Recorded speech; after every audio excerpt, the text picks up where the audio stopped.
जादू कर गईलू, दिलवा हमरा चुरा गईलू। तोहर मीठा मीठा बोल सुन के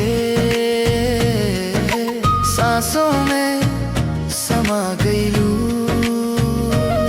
जब तू हंस के देखलू हमके दुनिया रंगीन लगे। तोहरे बिना सजन हर खुशियाँ अधूरा लगे। नजरिया से दिल चुरा गईलू, सपना में रोज आवेलू। रात भर हम जागे सजन, दिलवा में आग लगावेलू। तोहरे प्यार के रंग में हम पूरा भिंज गईल बानी। तोहरे बिना सजन जिंदगी सूनी लगे रानी।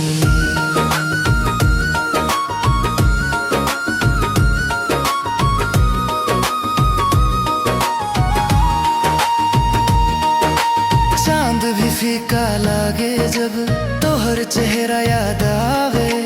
तारों से भी सुंदर लागे जब तू मुस्कुरा जावे। हाथ पकड़ के साथ चल से रास्ता आसान हो जाए। तोहरे साथ जान जिंदगी गुलजार हो जाए। नजरिया से दिल चुरा गईलू, सपना में रोज आवेलू। रात भर हम जागे सजन, दिलवा में आग लगावेलू।